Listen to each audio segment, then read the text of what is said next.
Bonjour, Nadia Moudakeri, participante au pli MPM Ouest. Je suis accompagnée de Catherine Eronval-Pasquet, directrice de la structure. Bonjour Nadia, écoutez, le pli est un dispositif partenarial qui a été créé à l'initiative de la communauté urbaine sur ce territoire. Effectivement, en 2003, celle-ci a demandé un nouveau diagnostic sur le territoire pour vérifier s'il était opportun de créer un troisième pli. Effectivement, il y avait déjà 2 plis existants, le pli MPM Est à La Ciotat et le pli MPM Centre à Marseille. Et donc ce diagnostic a donné lieu à la naissance du pli en janvier 2004.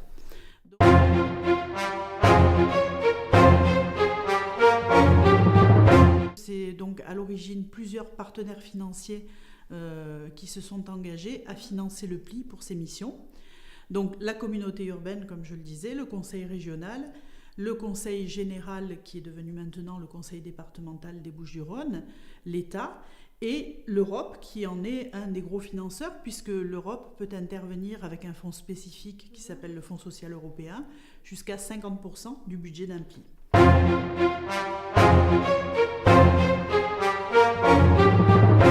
Les grandes missions du pli, c'est l'animation territoriale en ce qui concerne les politiques d'insertion du territoire et local.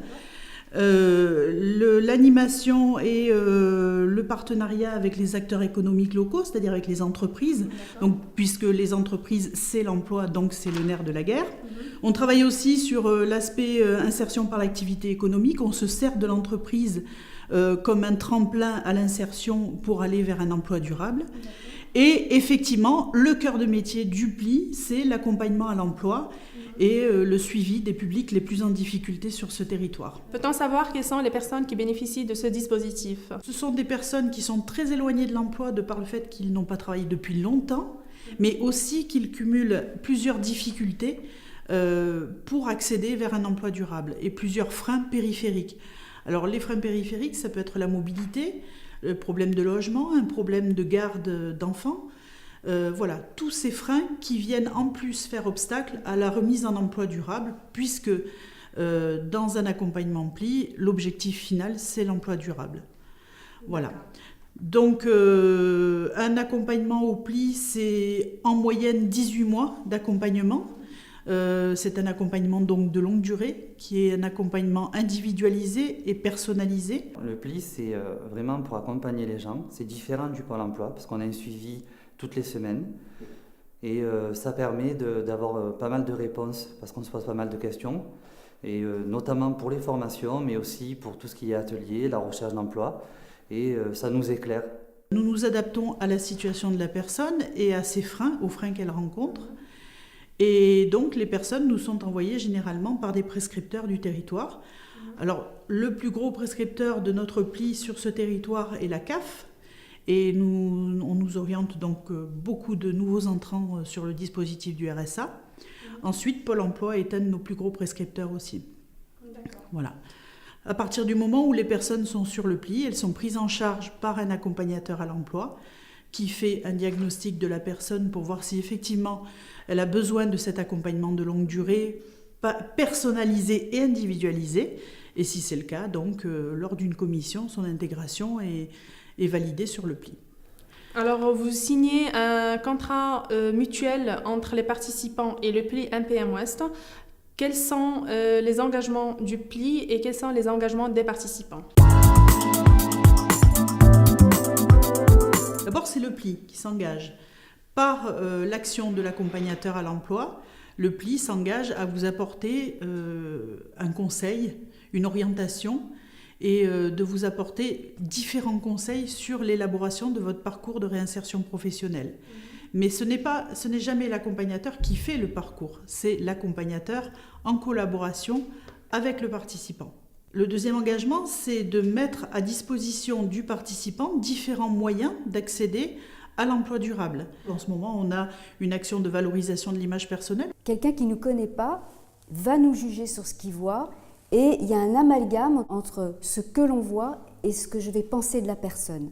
L'idée, c'est de travailler sur la communication liée au visuel, à l'image, et de donner confiance, davantage confiance dans l'impact que l'on donne et que l'on fait dans les 5 premières, on va dire la première minute. Et souvent, je fais une distinction entre l'image personnelle, qui est ce que j'aime, et l'image professionnelle, c'est celle qui doit correspondre à certains codes attendus. Pour aider chaque personne à travailler sur son potentiel image, on peut déjà travailler avec un outil très simple, basé sur la colorimétrie.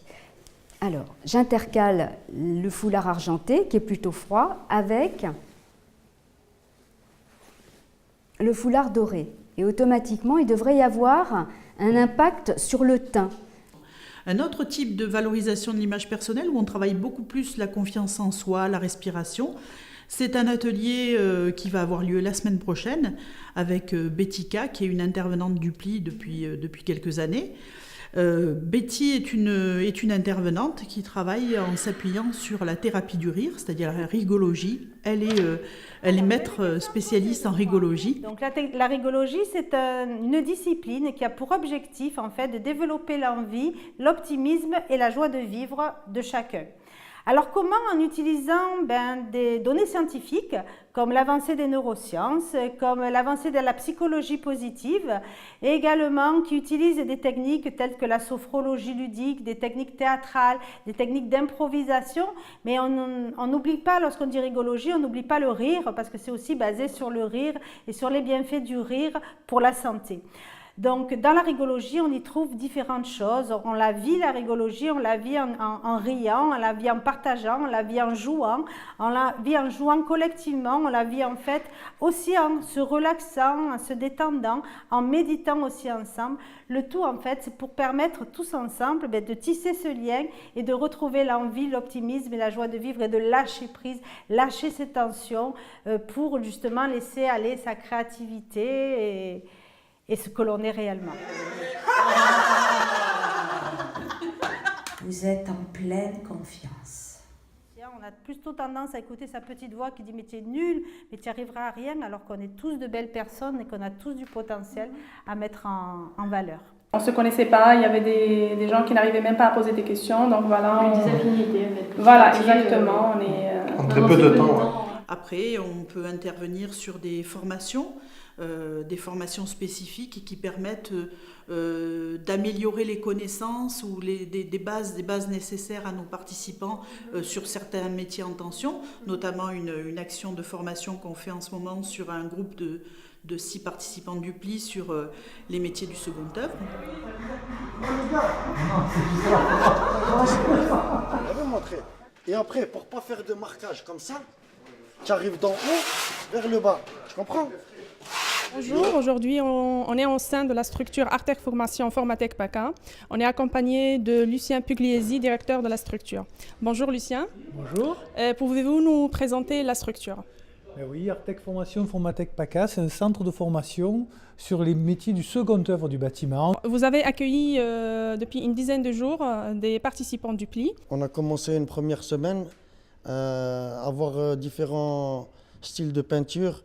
Peinture bâtiment, peinture décorative. Et c'était vraiment très intéressant. Ils nous ont fait appliquer la peinture, que ce soit du Carénia. Après, je vous dis des noms, Stikos, peut-être tout le monde ne le sait pas, mais nous aussi, on ne le savait pas. Aujourd'hui, on le sait. Et franchement, sincèrement, c'est comment dire, magnifique, quoi. Ça nous plaît, ça nous a beaucoup appris. Par rapport à ça, même si personnellement, peut-être c'est pas ça que je veux faire directement, mais je vois que c'est varié, la formation, elle est variée, on propose beaucoup de branches sur le bâtiment, c'est peut-être l'électricité qui va m'intéresser. Là, on est en train de voir, bien sûr, ça va m'intéresser la peinture. Aujourd'hui, j'ai réussi à faire du stikos, demain. Si on me propose ça comme travail, j'irai peut-être, parce que je sais le faire aujourd'hui. Une formation surtout découverte. On apprend vraiment les bases du placo, c'est-à-dire poser des rails, faire des cloisons. Dans 2 grands axes. Premier axe, c'est la peinture, avec tous ses dérivés et aujourd'hui performance au niveau de ce métier.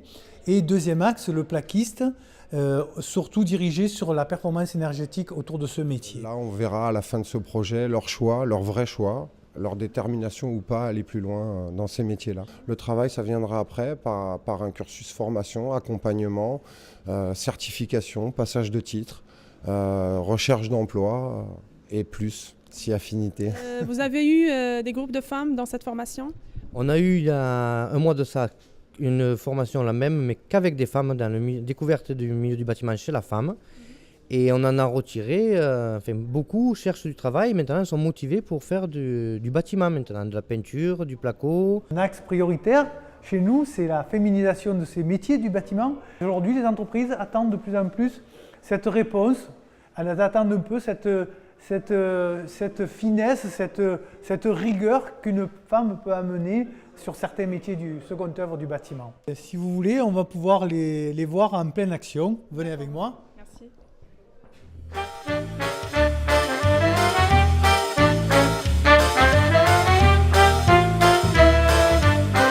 Vous êtes ici dans l'espace peinture.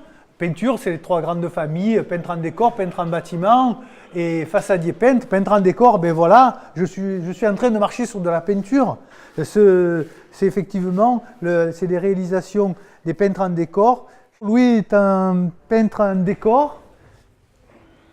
Il est en plein travail avec un travail de perspective et à partir d'une petite photo comme ça, il va faire une réalisation de 3 sur 2 ou plus grand. On est peintre en bâtiment et on va vers des voies comme ça. Trompe-l'œil fait partie intégrante de la compétence du peintre en décor. Il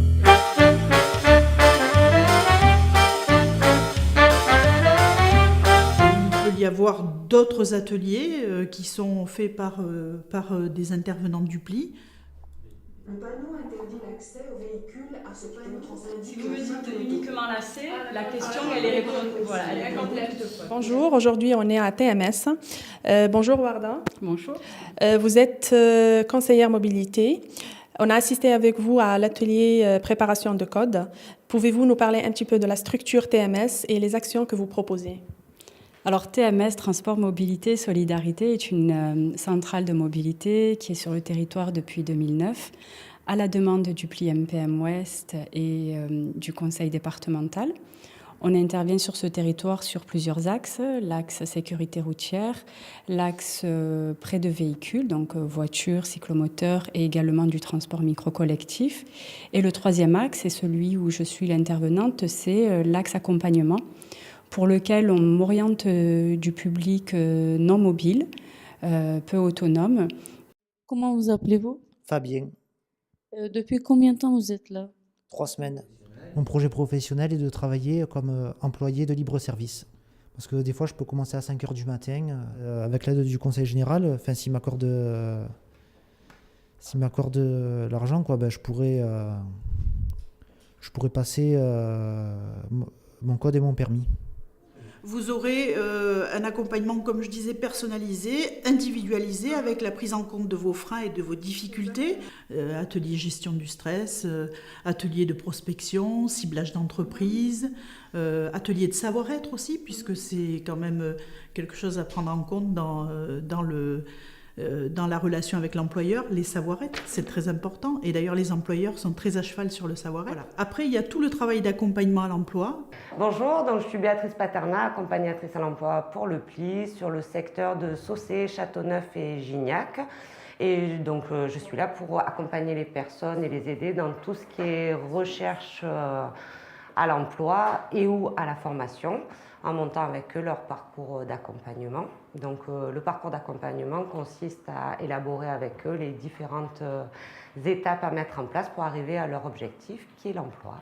Et enfin, le dernier engagement du pli, c'est de mettre à disposition donc un chargé de relations entreprises qui travaille vraiment sur de la recherche de postes, d'emploi, d'étapes emploi, qui sont adaptés aux personnes qu'on a sur le pli. Donc si on a beaucoup de personnes qui cherchent dans le nettoyage ou dans la sécurité, elle est là, elle a différents partenariats avec différentes entreprises et elle va aller vraiment prospecter les emplois pour les participants du pli. Le participant doit s'engager au départ à faire on va dire une période de sas d'entrée, une phase exploratoire de 1 à 2 mois, où l'accompagnateur à l'emploi va faire un diagnostic. Le participant doit se mobiliser et s'engager dans cette recherche, dans cette élaboration de parcours professionnel et cette recherche de l'emploi. C'est-à-dire que se mobiliser et s'engager, c'est-à-dire respecter les rendez-vous, c'est le respect mutuel entre les deux personnes, entre l'accompagnateur et le participant. Donc bien entendu, il doit prendre en compte les conseils professionnels que lui donne son accompagnateur à l'emploi. Il doit accepter aussi parfois que son orientation professionnelle change, et il doit accepter le principe que l'accompagnateur à l'emploi lui offre un élargissement des choix professionnels, et il doit s'engager dans cette recherche-là. Nous avons aussi sur le pli des ateliers qui sont ateliers de positionnement personnel et professionnel et qui permettent de travailler sur le projet professionnel pour vraiment des personnes qui doivent être en reconversion et où la personne doit vraiment, pendant 3 semaines, travailler son projet et doit accepter l'élargissement de ses choix professionnels et ne plus se cantonner sur un métier et être totalement et toujours en échec. J'ai découvert au sein du pli, par le biais du pli des ateliers A3P, que mon secteur c'était le social et que je souhaitais être dans le domaine des enfants handicapés, des personnes âgées, les aider, leur permettre de sortir de leur isolement ou les accompagner dans leur vie, dans leur solitude ou dans leur maladie, et de pouvoir participer à leur vie ou à leur fin de vie, et pour moi acquérir beaucoup d'humanité auprès d'eux, quoi.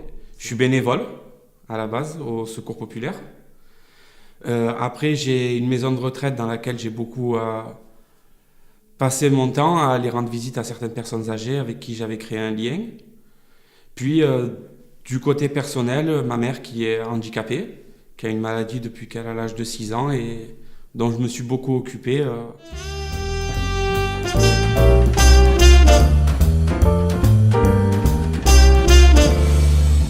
La personne a un devoir un peu administratif par rapport au pli, c'est de fournir tous les documents qui permettront de justifier de son accompagnement sur le pli et de justifier la sortie du pli. Éventuellement sur un emploi, il faudra donner bulletin de salaire, des contrats de travail, voilà. Bonjour, moi je m'appelle Sébastien, j'ai 30 ans. Je suis régisseur événementiel, mais également assistant réalisateur du cinéma. Et je suis suivi par le pli depuis presque 1 an maintenant et bénéficiaire du RSA. J'ai envie de continuer avec eux jusque ma réussite. Voilà. J'aimerais avancer dans mon parcours professionnel, ne plus être assistant mais passer moi-même réalisateur, faire des films n'importe où, avancer et pourquoi pas Hollywood. Franchement, là, je commence à avoir beaucoup plus d'espoir parce qu'avec les formateurs qu'on a, avec l'encadrement qui nous suit, c'est pas que dans la formation qu'ils nous suivent, c'est aussi après. C'est ça qui est intéressant. Dans nos démarches par la suite et tout, ils vont nous accompagner. Et c'est un accompagnement qu'ils nous font en même temps. Et j'ai beaucoup d'espoir, voilà.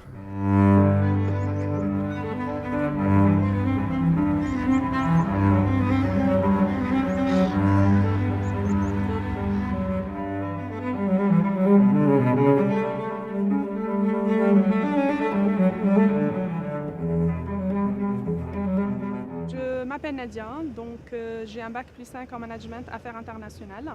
J'ai exercé le métier de déclarant en douane pendant 13 ans au Maroc, au sein de 3 grandes sociétés. Je suis venue en France à l'issue d'un regroupement familial. Soucieuse de mon insertion professionnelle, j'ai intégré le pli Pôle emploi. Et grâce à mes conseillères, donc, j'ai pu bénéficier de 2 formations. La première en anglais professionnel, elle a été financée par le Conseil général et animée par le Greta West. Et la seconde, c'est sur un logiciel spécifique au transit et aux techniques d'import-export, c'est le logiciel AP+. Et cette formation, elle a été financée en totalité par le Fonds social européen. Donc, en attendant l'équivalence de mes diplômes, j'assiste régulièrement aux différents ateliers qui sont animés par le pli Pôle emploi. Et ces différentes démarches vont me permettre en fait, d'intégrer le marché de l'emploi et mettre en valeur mes expériences acquises ainsi que mes diplômes obtenus au sein de mon pays d'origine qui est le Maroc. Alors, et l'atelier, ça se passe bien? L'atelier, pour moi, c'est toujours assister aux ateliers, c'est toujours un plus pour moi. Donc, c'est la raison pour laquelle j'assiste régulièrement aux différents ateliers proposés par le PLI. Ça me permet déjà de me valoriser, d'avoir des connaissances, d'avoir des échanges. Moi qui étais toujours une femme indépendante au Maroc, donc j'ai travaillé pendant 13 ans. Donc, je ne me vois pas aujourd'hui au sein d'un pays comme la France qui est ouvert au monde, de rester renfermée chez moi et ne pas travailler, ne pas accéder au marché de l'emploi. Donc c'est la raison pour laquelle je fais toutes les démarches pour mon intégration et mon insertion professionnelle. Bien sûr. Alors moi je suis M. Boujane Hichem, j'habite à Châteauneuf et j'ai eu accès au PLI suite à on va dire une perte d'emploi et j'ai voulu me reconvertir parce que la branche dans laquelle j'étais ne me convenait plus du tout. J'ai étudié la comptabilité durant 6 années et je me suis rendu compte qu'en fait la comptabilité c'était pas du tout mon secteur ou ma passion, on va dire, même si j'ai beaucoup apprécié étudier ça et l'exercer. Mais j'ai voulu beaucoup plus, en fait, me centrer sur moi-même et retrouver en fait ce qui était pour moi une passion ou un besoin, on va dire, important de m'épanouir dans mon travail, en fait. Donc, du coup, j'ai été dirigé vers le PLI par le Pôle emploi. Là, j'ai rencontré mon accompagnatrice qui m'a envoyé sur plusieurs ateliers du PLI dans lesquels j'ai pu, on va dire, me poser les bonnes questions et découvrir vraiment quel secteur je voulais privilégier dans mon emploi et ce qui... Ton premier travail, tu faisais quoi exactement? J'ai travaillé à l'aéroport pour préparer le plateau de plat. Ah, pour préparer les commandes pour l'avion? J'ai fait un stage pour apprendre comment on peut travailler dans la cantine, pour apprendre beaucoup de choses. Ouais. Et je trouve que j'ai problème de confiance, c'est pour ça... La confiance en soi? Oui, en soi et les autres peut-être aussi. La confiance en soi, c'est par rapport à la langue, peut-être que... Exactement, voilà. Quand je reste dans le PLI, j'espère que j'apprendrai beaucoup de choses. Parce qu'au fait, le problème, si tu assistes régulièrement aux ateliers, je crois que ça va t'aider vraiment à sortir de ce cercle, au fait, de perdre confiance en soi ou quoi que ce soit. Quand je sois, c'est une bonne chose pour moi. Exactement.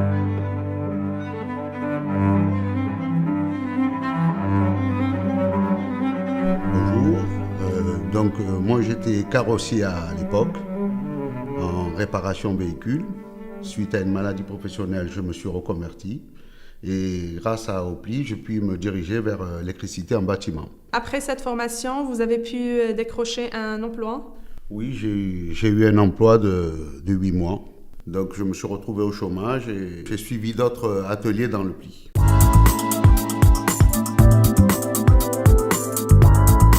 Cet atelier m'a permis de vivre ce monde mystérieux du cinéma et je remercie Eros de nous avoir apporté ce monde en petit modèle et nous faire vivre cette expérience.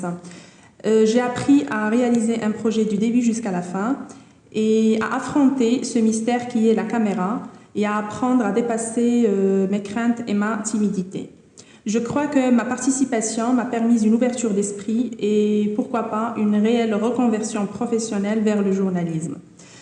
Pour les autres ateliers menés en parallèle avec celui d'Eros, que ce soit la gestion du stress, l'élargissement du choix professionnel ou la rigologie, ils m'ont permis d'envisager mes futurs entretiens d'embauche avec plus de confiance et d'aisance.